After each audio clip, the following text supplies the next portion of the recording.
What HR needs to do and what CEOs need to do are build organisations that can handle any unpredictable future. And that means there's a success criteria that's very different from the heroic, what do we do next at the superstore in Western Supermare? Don't know, need to ask head office, need to ask the CEO what the pricing is for this. Or, wonderful leader, tell us what to do. Don't fire me for whatever. Hello and welcome to We Need to Talk About HR, a weekly podcast where we explore the forces shaping our roles today, from new technologies, shifting expectations, to tightening budgets. I'm your host, Felix Mitchell. Now, before we get going with the show, I'd like to thank our sponsors, Pinpoint, for making this episode possible. Pinpoint, in my opinion, is a fantastic applicant tracking system. We use them across a number of our clients at Instant Impact.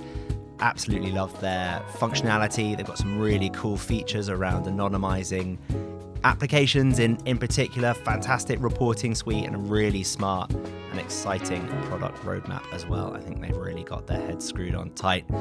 Whether you're a small company or a larger company looking for a really modern ATS, I definitely recommend you give them a call. Just go to pinpointhq.com and specify that you heard about them through We Need to Talk About HR. You'll get a Friends of the Podcast discount. How cool is that? Now, on with the show. The world around us is evolving fast, and HR is being asked to step into a huge range of new business critical frontiers. Our thinking needs to evolve from that of a support function to that of a transformation function.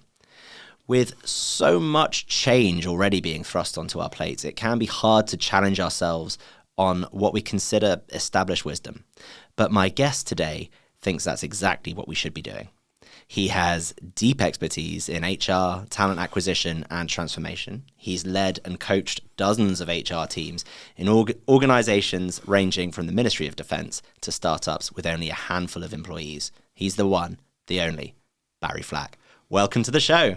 Thank you very much, Felix. Thank you for having me here, and I must get you to do that intro more often.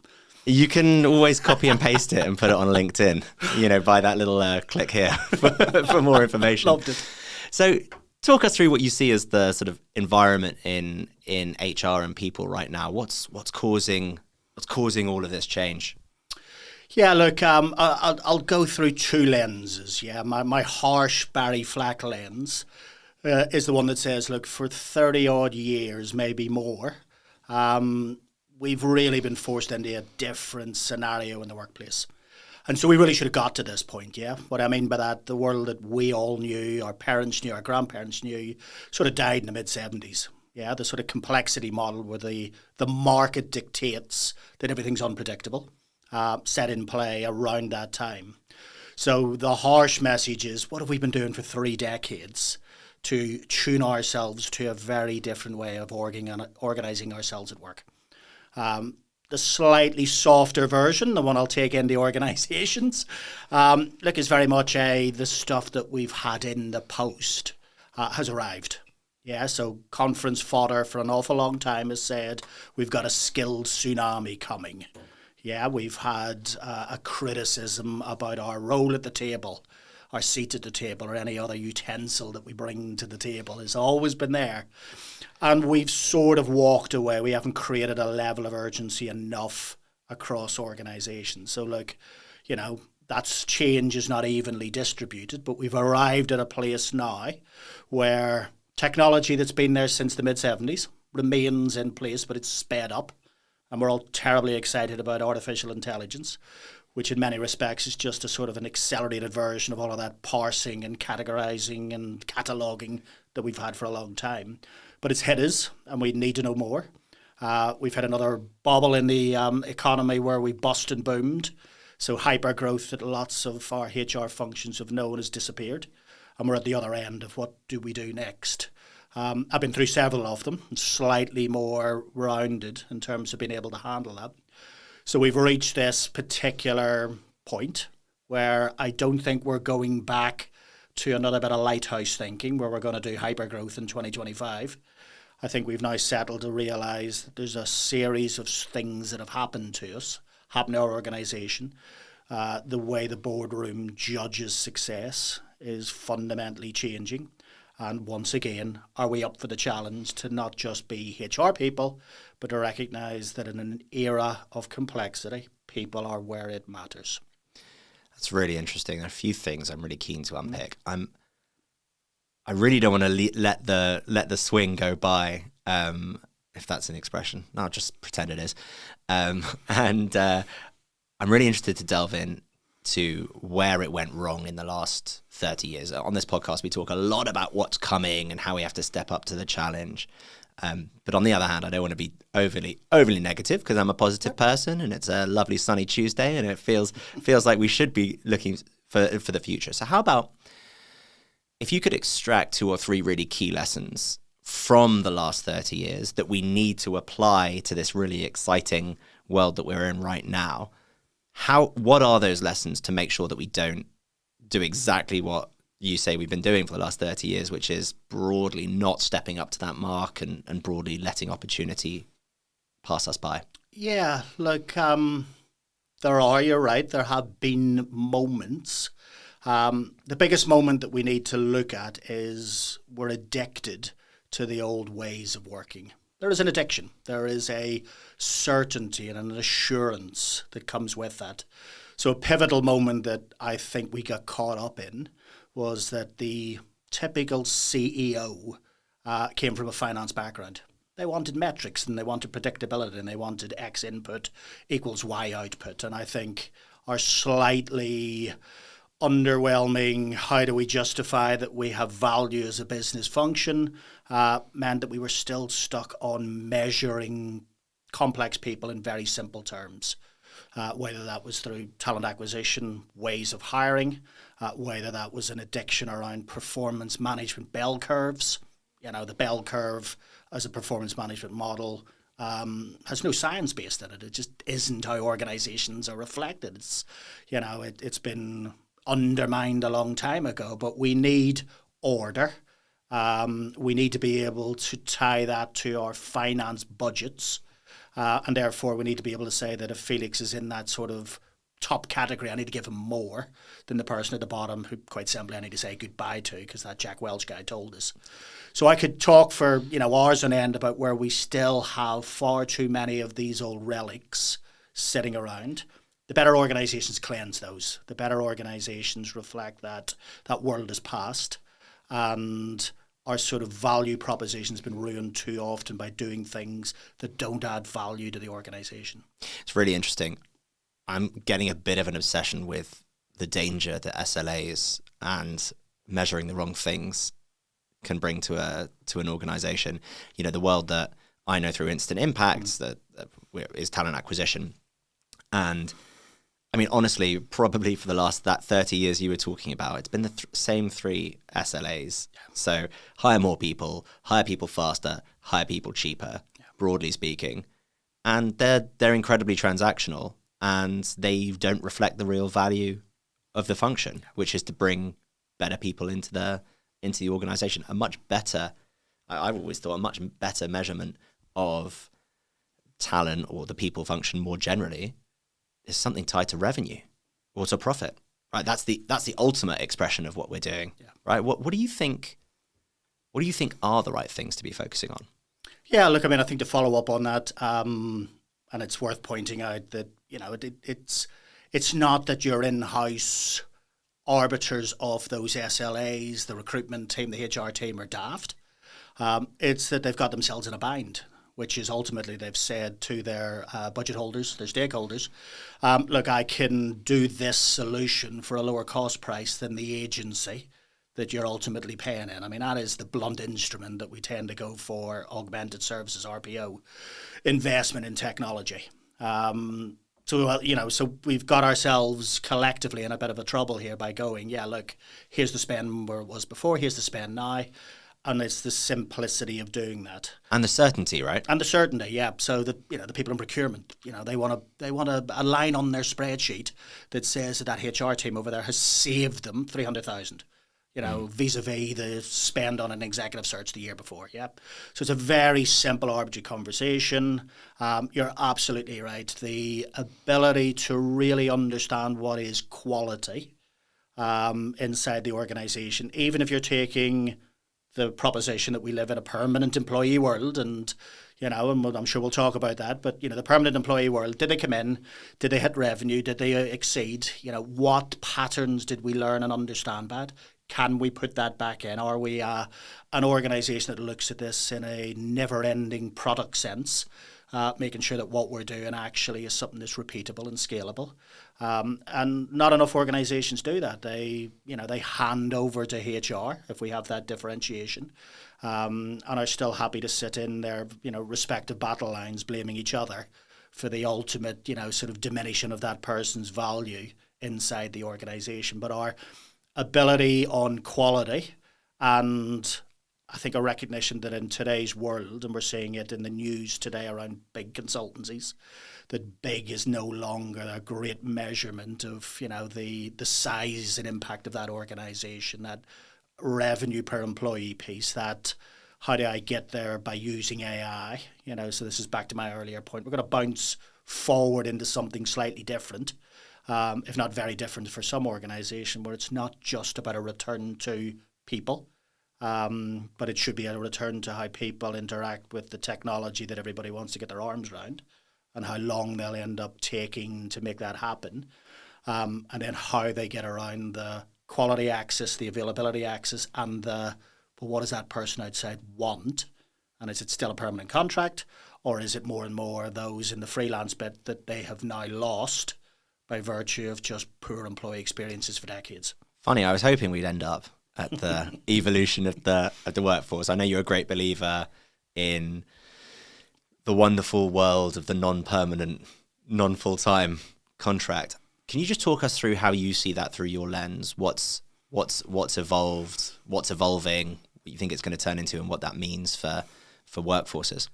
Yeah, look, if you cut through an awful lot of the, frankly, garbage that's written about generations, which I just always ignore, the absolute recognition is that we live in a context where, businesses destroyed the social contract decades ago. So that was part of that narrative, that I said, the predictable world that our parents and grandparents knew. Go in, do X amount of widgets over 40 years, or, over 40 years, retire, enjoy 20 years and then die. So you think it was businesses that ruined that contract? Yeah, absolutely. How come? Well, the ability of those organisations through a very different market-driven approach, which was they started being judged on the size, scale, profitability of their organisations, their ability to get into markets that required different things than mass scale, the price that was being paid ultimately by pensions on what we used to call pejoratively very gold-plated pensions, that still paid out until a person went, became unsustainable. So the where I come into an organisation as a youngster has been diminished. The ability to hang on to them and offer them a proposition is waned. And the societal impact, which we tend to ignore in HR and business, that young people go through in organisations, don't exist in the same way. Our grandparents bought houses for, 3 carrots and a turnip. The context has changed fundamentally. The length of time we now recognise, just given the improvements in society and health in the West, just means that you're knuckling down for 80 years of work. So take time out. Don't get that rush for your senior type role by the age of 25 and this by the age of 29 and burnt out by 30. You're in it for the long haul, and go after something you enjoy. So, leave the kids alone. That one is on organisations, and we really should stop going, they're disloyal and they're not in it and they weren't the gritty people that we usually They're not ready. They don't have the skills ready for the workforce for their first job. Of course they don't. Look, I did an article not so long ago, and if you go searching for every generation's parents, they all have the exact same view post-war of the lazy youngster trope. So the people who are taking pop shots at the moment, especially those at the sort of, older generation who've made their fortune at the top of the organisations, boomers, I believe their name are, given it they don't have the grit argument, it's the exact same thing that was being said about them in the 70s and 80s. So we sort of go back around. It's a bit of a false, simple narrative that we go into. But, organisations need to realise, and have been very late in doing so, that the rules of engagement have fundamentally changed. It's now a volume game. It's now I've been a freelancer since about 2012, on the basis of what lots of people choose, which is the corporate grind wasn't stimulating, was a false scenario where my brain, would sit in the corner and I'd just watch the clock all day too often because there's no investment and nobody wanted to give their budgets up. And people are still coming out with an either burnt out feel. It's something different. There is a breaking down of that other deal, if we go back again historically, that we created 40 hours on the back of we couldn't chunk up work. We had no ability when this was created 100 plus years ago to actually, create tasks around work. So we just ended up compromising on Monday to Friday. It used to be Monday to Sunday. The trade unions give us Saturday and Sunday back. But we got 40 hours, Monday to Friday, no science behind it. Came from the workhouses and we've stuck with it inside your contract in the year 2024. And with technology, with the ability to chunk work up in outcome-based work, we can now do that. So the direction of travel is that we can now do that, and I can have a potentially very transactional relationship with lots of different businesses. We can have literally thousands of micro businesses. I think the joining together, almost like the studio scenario has been since day one, where the studio itself pulls itself together, does a movie, brings all of the professionals and the artists and whatever together, and then folds away until the next gig comes together again, is where we're going. We'll see that. We'll see the size of the old permanent employee base diminishing, reducing, and being very focused on almost a sort of control room of what's the work we're doing, what's the value, where do I need to go, how do I end up matching, so in the recruitment space, that ability to go, I have an opportunity, I have a skill that I need in here, I need to set up for it, here's the person, they're available, quickly contract with them and allow that person to go with value of working with me for 3 weeks to a year or whatever, so that they can go on to their next gig. That's really interesting. So you're expecting to see, I suppose, workforces being more aligned to projects or to, I suppose, sprints of work sprints of outcome that an organization needs to achieve, rather than tethered to permanent workforce. Yeah, I mean, the big issue, and we're seeing it being played out now, is what do you do with redundancy? So we're seeing it, and in the post, as I say, for long years, are our big four consultancies who've grappled with a whole variety of internal solutions in 350,000 strong businesses, where auditing work has disappeared, where people sitting on the bench have been subjected to the original talent marketplaces, where you can hire out somebody from the big four and bring them in and give them a piecemeal account, etc. They've run out of road. They just can't and won't carry that level of redundancy. And you'll bring that sort of mindset in and around organisations. The human or the humanity piece, if we know that's coming, there's this sort of scenario that suggests that's incredibly transactional and a bit sad. And if technology goes in the way it goes, I could sit in a glass box and, zoom in the world, taking on 3 or 4 gigs a day and never leaving my room and never interacting. And then you go into the issue of, well, what does it mean for us? And where is the humanity in that? And we're social animals. And when do we come together? And how do we come together? With all of the prevailing ways that we control that. So don't let him in. Don't tell him anything, because he's not off us. And he might be selling it to our competition the day after. All of that mindset that we've developed. So we've got to come up with answers to all of that stuff. And I guess there's another question, which is, I mean, presumably you didn't say you eliminate a permanent workforce. You say it gets reduced. So I guess the institutional knowledge sits with that small core of people, but you're kind of also creating a bit of an us and them environment where you're going to have a minority of people employed in sort of permanent, quote unquote, safe jobs. I guess doing that project management, that statement of work piece, I guess that traffic controller that you need for all of the freelancers, and then also retaining, I suppose, a focus on the strategy, on the direction of the organization, the permanent studio team, for example, and then a much bigger pool of much more, as you say, maybe transient rather than the transactional employees. It's a very different setup from where we are now. And it's like society and the old model evolved. We'll do a whole series of checks and balances. As I say, I've mentioned some of that when we did the social contract. Way back, the poor old Luddites on technology get a bad press because they were meant to clearly, as a very simple narrative, be anti-technology. They weren't. They were anti-exploitation. So their worry was about what the machine would do with the big factory owners and workshops and all the rest of it in relation to workers. So that's why they crunched up the technology on it. So we've got this ongoing debate, some big ticket stuff, which is what makes, I think, what we all do very exciting. So, universal basic income. If they have this transient workforce, are they going around quite simply eating each other and destroying society? Or are we giving them enough brain power to use because there's a base for them to fall back on, as one thing? And how does that go against the entrepreneurial spirit of doing more and better? Technology's playing out in relation to, the EU AI Act and, the human aspects of AI in terms of where we're at. All of that stuff. I've been in freelancing, as I say now, for 13, 14 years.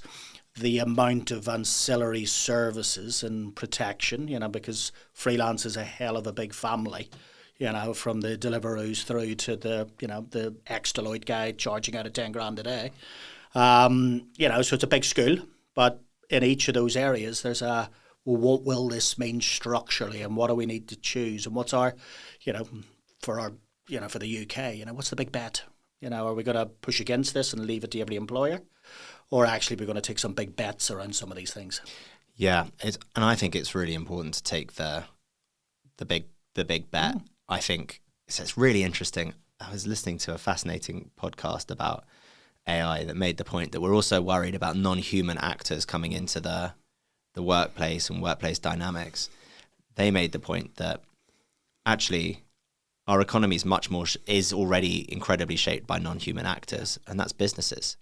They're not driven by purely human desires. They've got profit to look at, and they've got a whole set of incentives and structures. Yes, they're made up of people, but they don't act like people do. And I think that if you leave the economy, if you leave free market forces to do what they're going to do, I think that's pretty dangerous for the role that employment plays in society, which is, as you rightly say, is one of the key pieces of cement that holds everything together.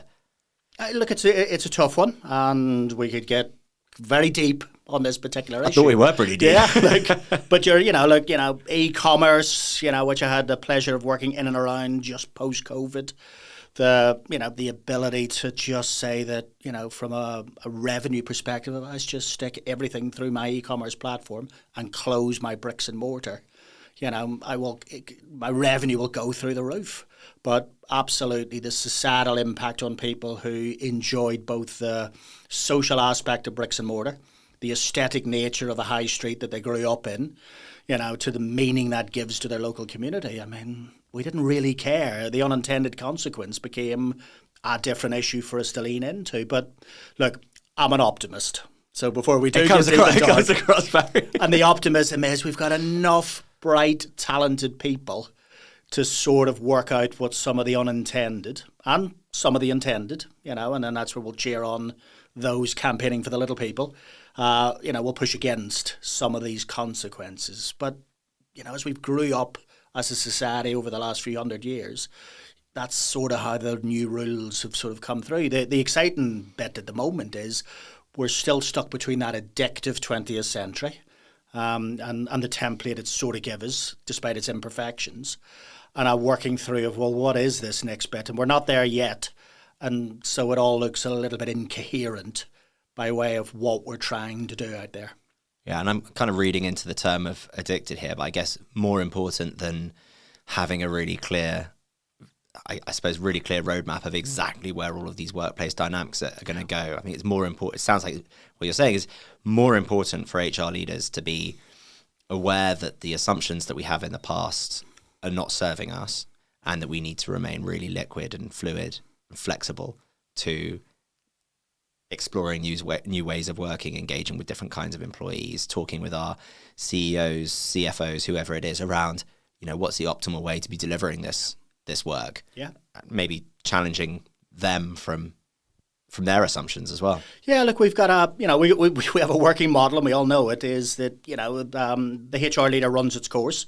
The HR leader gets replaced, and the new leader comes in and has a sprinkle of new thinking in and around this stuff. I think that's unfair in the existing one, but ultimately what it's sort of throwing up is how safe do I feel about creating an evidence-based approach to what we need to do here in the workplace. Do I have the time? As in, am I given enough time to take what used to be awful backward-looking reporting to data, to evidence, to putting something in that makes a change amongst lots and lots of people, getting all of that, or running out of room? And my experience is a lot of HR folk have taken a route which is incredibly protective of them, and held on to stuff that, they're bright enough to realise doesn't serve the most valuable, but it creates order.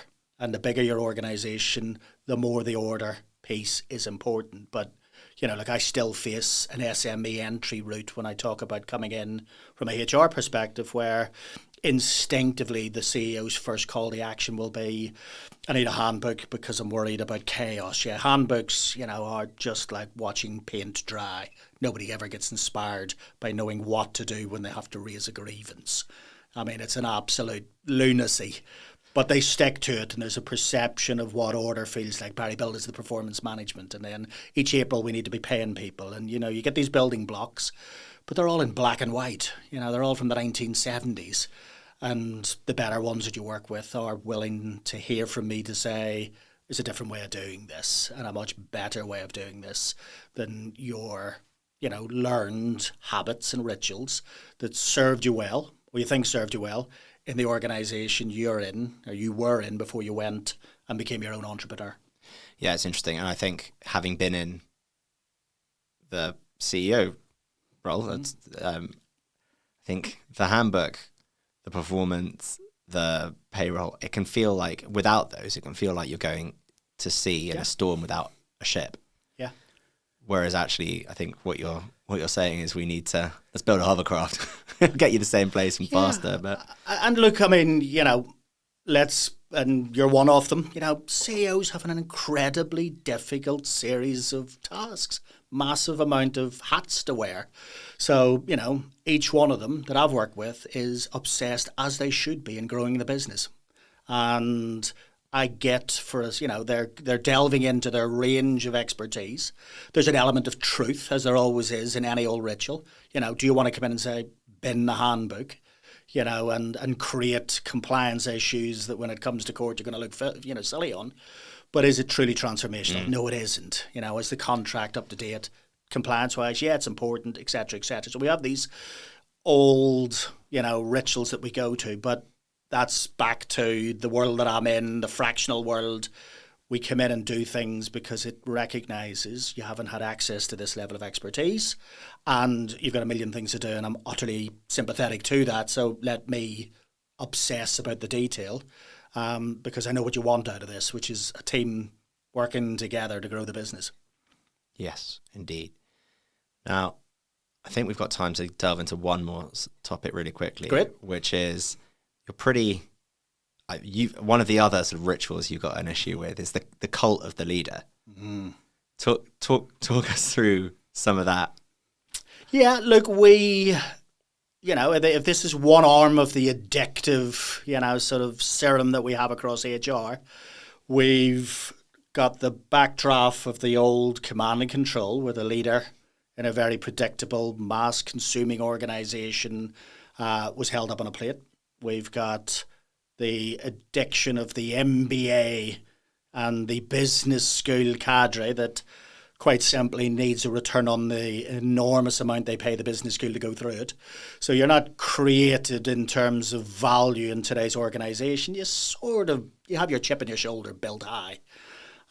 We've got lots of people who feed off a real and obvious sense that leaders are the ones that drive on their own the heroic success of the organisation. So if we're going to treat this seriously, it's going to be a tough act to go in and say, dear CEO, it's not all about you. But the better ones clearly and obviously realise that this is more than ever a team sport. There is two major conflicting areas that a CEO today needs to handle, and that's stability, because people want that. They want to know, am I still here next year? Are you taking us in the right direction? Are you funding us appropriately, paying me at the end of the month? All of this sort of housekeeping, Maslow's hierarchy at the bottom. And of course, they want agility. It's like, hey, CEO, you didn't hire an idiot. I can do this. Give me the tools to be successful. Stop getting involved. I actually know my area 10 times more than you do. So give me the empowerment and the accountability to do so. So success, criteria, evidence, the world's becoming decentralized. The answer to the complex world, and the complex world is the market and people will always remain unpredictable. No matter how good technology gets, nobody spotted COVID. Nobody will spot the next one that hits us. Nobody really, despite its early, look at neuroscience and whatever, will never get a full handle on the weird, wonderful machine that is the human. Mm-hmm. So those two things should be accepted. What HR needs to do and what CEOs need to do are build organizations that can handle any unpredictable future. And that means there's a success criteria that's very different from the heroic, what do we do next at the superstore in Weston-super-Mare? Don't know, need to ask head office, need to ask the CEO what the pricing is for this. Or, wonderful leader, tell us what to do. Don't fire me for whatever. Southwest Airways get lauded for living that. By the fact that they give, their staff at a local level a budget to deal with what they perceived were service issues, the empowerment level. So if they've seen a kid who'd lost a teddy bear, they could go and buy one at the shop and give it to them. They could put somebody on a flight using their credit card because they thought that was great for it. Brilliant piece of agility. The stability piece of it was that people went a little bit too far and they spent a fortune, with not all of it being value adding. And that's okay. That's the trade-off. So I get slightly, if not incredibly, irate at the look at the sort of godlike, chisel-chinned, typically male, sadly, CEO who is, attributed with all the success of the organisation by an incredibly large and powerful leadership development, piece that needs to pay their bills. So they're still out there, but they're peddling nonsense, in many respects. It's there are, as I say, whilst we're working this out, the direction of travel is that it's close to the market, it's empowerment, it's hiring good people, getting out of the way, giving them principles to operate within, that they're comfortable with doing, and letting them get on with the market dictating whether they are successful or not. And that scares a lot of CEOs who, once again, we've also, society-wise, multiplied in difference the salary, take-home, etc., with average Joe who does that bit on the periphery. So we've got a bit of a, once again, in the bucket, a societal issue we need to resolve there, because what would you expect from the CEO? He needs to be loud. He needs to be, amplifying his enormous value everywhere he goes, when there's no evidence to stack up that, you can make some strategic decisions that are good, but ultimately this is a big team game. This is collaboration. This is network, and not the heroic chisel-chin CEO. Absolutely agree with you. Helps that I don't have a chisel chin as well. Barry, I'm afraid that's all we've had time for. This has been a really fantastic conversation, and I'm very grateful that you came on the show. Delighted to have come, and thank you for having me.